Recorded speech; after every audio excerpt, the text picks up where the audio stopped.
Plus two second year ପିଲାମାନେ ପହିଲା ଭିଡ଼ିଓରେ ତ ସର୍ଟ କୋଶ୍ଚିନ୍ ଆଣିଛି ନା ଇହାଚେ 2 ମାର୍କିଆ 3 ମାର୍କିଆ କୋଶ୍ଚିନ୍ ଆନ୍ସର୍ ଆଣିଛେ। ପହିଲା 2 ମାର୍କିଆ ପଢ଼ମା ତାପରେ 3 ମାର୍କିଆ, ଠିକ୍ ଅଛି। ତ ପହିଲା କୋଶ୍ଚିନ୍ ଦେଖୁ, ଜୈନ ଧର୍ମର ତ୍ରିରତ୍ନ କହିଲେ କ'ଣ ବୁଝ? ଏଥିରେ ଆନ୍ସର୍ ହେଲା, ଜୈନ ଧର୍ମରେ ମୋକ୍ଷ ପ୍ରାପ୍ତି ପାଇଁ 3ଟି ମାର୍ଗ ଉପରେ ଗୁରୁତ୍ୱ ଦିଆଯାଇଛି, ଯାହାକୁ ତ୍ରିରତ୍ନ କୁହାଯାଏ। ସେଗୁଡ଼ିକ ହେଲା, 1 ହେଲା ସମ୍ୟକ ଜ୍ଞାନ, 2 ହେଲା ସମ୍ୟକ ବିଶ୍ୱାସ ଏବଂ 3 ନମ୍ବର ହେଲା ସମ୍ୟକ ଚରିତ୍ର। 2 ନମ୍ବର ଦେଖମା ତାପରେ କୋଶ୍ଚିନ୍, ବୌଦ୍ଧ ଧର୍ମର ଚତୁର୍ଥ ଆର୍ଯ୍ୟ ସତ୍ୟ କ'ଣ? ଏଥିରେ ଆନ୍ସର୍ ଦେଖବା, ଗୌତମ ବୁଦ୍ଧ 4ଟି ପରମ ସତ୍ୟ ବିଷୟରେ କହିଥିଲେ। 1 ହେଲା ସଂସାର ଦୁଃଖମୟ, 2 ଦୁଃଖର କାରଣ ଅଛି, 3 ଦୁଃଖର ନିବାରଣ ସମ୍ଭବ ଏବଂ 4 ନମ୍ବର ଦୁଃଖ ନିବାରଣ ମାର୍ଗ। ଅଷ୍ଟାଙ୍ଗିକ ମାର୍ଗ ଅଛି, ଠିକ୍ ଅଛି। 3 ନମ୍ବର ଦେଖମା, ବୌଦ୍ଧ ଧର୍ମର ଅଷ୍ଟାଙ୍ଗିକ ମାର୍ଗ କହିଲେ କ'ଣ ବୁଝ? ଏଥିରେ ଆନ୍ସର୍ ଦେଖମା, ଦୁଃଖରୁ ମୁକ୍ତି ପାଇଁ ବୁଦ୍ଧ 8ଟି ନିୟମ ପାଳନ କରିବାକୁ କହିଥିଲେ। ସେଗୁଡ଼ିକ ହେଲା ସମ୍ୟକ ସୃଷ୍ଟି, ସଂକଳ୍ପ, ବାକ୍ୟ, କର୍ମ, ଜୀବିକା, ବ୍ୟାୟାମ, ସ୍ମୃତି, ସମାଧି, ଏସବୁ ଥିଲା। ନେକ୍ସଟ କୋଶ୍ଚିନ୍ 4 ନମ୍ବର ଦେଖିପାରମା, କେଉଁ ସମ୍ମିଳନୀରେ ବୌଦ୍ଧ ଧର୍ମ ହୀନଯାନ ଓ ମହାଯାନରେ ବିଭକ୍ତ ହୋଇଥିଲା? ଏଥିରେ ଆନ୍ସର୍ ଦେଖିପାରିବ, ସୁଶାସନ ସମ୍ରାଟ କନିଷ୍କଙ୍କ ସମୟରେ ଅନୁଷ୍ଠିତ ଚତୁର୍ଥ ବୌଦ୍ଧ ସମ୍ମିଳନୀରେ ବୌଦ୍ଧ ଧର୍ମ 2ଟି ମୁଖ୍ୟ ଶାଖା ହୀନଯାନ ଏବଂ ମହାଯାନରେ ବିଭକ୍ତ ହୋଇଥିଲା। ନେକ୍ସଟ 5 ନମ୍ବର ଦେଖମା, ବୌଦ୍ଧ ଧର୍ମର ପଞ୍ଚ ମହାବ୍ରତ କ'ଣ? ଏଥିରେ ଉତ୍ତର ହେଲା, ପାର୍ଶ୍ୱନାଥ 4ଟି ନୀତି, ଯେନ୍ଟା ହେଲା ଅହିଂସା, ସତ୍ୟ, ଅତେଜ୍ୟ, ଅପରିଗ୍ରହ ସହ ମହାବୀର ପଞ୍ଚନୀତି ଭୋଗ ବ୍ରହ୍ମଚର୍ଯ୍ୟ ଯୋଗ କରିଥିଲେ। ଏହି 5ଟିକୁ ପଞ୍ଚ ମହାବ୍ରତ କୁହାଯାଏ। ନେକ୍ସଟ 6 ନମ୍ବର ଦେଖମା, ଗୁପ୍ତ ଯୁଗକୁ କାହିଁକି ଭାରତୀୟ ଇତିହାସର ସୁବର୍ଣ୍ଣ ଯୁଗ କୁହାଯାଏ? ଏଥିରେ ଆନ୍ସର୍ ହେଲା, ଗୁପ୍ତ ଶାସନ କାଳରେ କଲା, ସାହିତ୍ୟ, ବିଜ୍ଞାନ, ସ୍ଥାପତ୍ୟ ଏବଂ ଧର୍ମ କ୍ଷେତ୍ରରେ ଅଭୂତପୂର୍ବ ଉନ୍ନତି ହୋଇଥିବାରୁ ଏହାକୁ ସୁବର୍ଣ୍ଣ ଯୁଗ କୁହାଯାଏ। ନେକ୍ସଟ 7 ନମ୍ବର ଦେଖମା, ଫାହିୟାନ କିଏ ଥିଲେ ଏବଂ ସେ କାହା ସମୟରେ ଭାରତକୁ ଆସିଥିଲେ?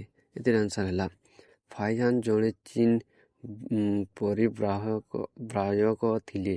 ସେ ଗୁପ୍ତ ସମ୍ରାଟ ଦ୍ୱିତୀୟ ଚନ୍ଦ୍ରଗୁପ୍ତଙ୍କ ଶାସନ କାଳ ବୌଦ୍ଧ ଧର୍ମଗ୍ରନ୍ଥ ସଂଗ୍ରହ ଏବଂ ପବିତ୍ର ସ୍ଥାନ ଦର୍ଶନ ପାଇଁ ଭାରତ ଆସିଥିଲେ। ନେକ୍ସଟ 8 ନମ୍ବର ଦେଖମା, ସମୁଦ୍ରଗୁପ୍ତଙ୍କୁ କାହିଁକି ଭାରତର ନେପୋଲିଅନ କୁହାଯାଏ? ଉତ୍ତର ହେଲା, ସମୁଦ୍ରଗୁପ୍ତ ଜଣେ ଅପରାଜ୍ୟ ଯୋଦ୍ଧା ଥିଲେ ଏବଂ ତାଙ୍କର ବିଶାଳ ସାମ୍ରାଜ୍ୟ ପାଇଁ ଐତିହାସିକ V.A. ସ୍ମିଥ ତାଙ୍କୁ ଭାରତର ନେପୋଲିଅନ ବୋଲି ଆଖ୍ୟା ଦେଇଛନ୍ତି। ନେକ୍ସଟ 9 ନମ୍ବର ଦେଖମା, ଗୁପ୍ତ ଯୁଗର 2 ଜଣଙ୍କ ପ୍ରସିଦ୍ଧ ବୈଜ୍ଞାନିକଙ୍କ ନାମ ଲେଖ। ଏଥିରେ ଉତ୍ତର ହେଲା, ଗୁପ୍ତ ଯୁଗର 2 ଜଣ ମହାନ ବୈଜ୍ଞାନିକ ହେଲେ, ପହିଲା ହେଲା ଆର୍ଯ୍ୟଭଟ୍ଟ ଏବଂ 2 ନମ୍ବର ବାରହାମୀହି। ନେକ୍ସଟ 10 ନମ୍ବର ଦେଖମା, ଆହ୍ଲାବାଦ ପ୍ରଶସ୍ତି କ'ଣ? ଏଥିରେ ଉତ୍ତର ହେଲା, ସମୁଦ୍ରଗୁପ୍ତଙ୍କ ସଭାକବି ହରିଶେନଙ୍କ ଦ୍ୱାରା ଲିଖିତ ଏହା ଏକ ଶିଳାଲେଖ ଯେଉଁଥିରେ ସମୁଦ୍ରଗୁପ୍ତଙ୍କ ଦିଗ୍ବିଜୟ ଏବଂ ଗୁଣାବଳୀ ବିଷୟରେ ବର୍ଣ୍ଣନା କରାଯାଇଛି। 2 ମାର୍କିଆ ତ କୋଶ୍ଚିନ୍ ଆନ୍ସର୍ ସରା ଯାହାଛନ୍ତି 3 ମାର୍କିଆ ଏଇଟା ଦେଖିପାରିବେ। ତମ ହିଷ୍ଟ୍ରିର 3 ମାର୍କିଆ ଏଇଟା।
इधर संग हमारी वीडियो एंड हो जी हमारे चैनल नुआ प्लीज सब्सक्राइब कर दबो ता संग वीडियो को लाइक कर दबो।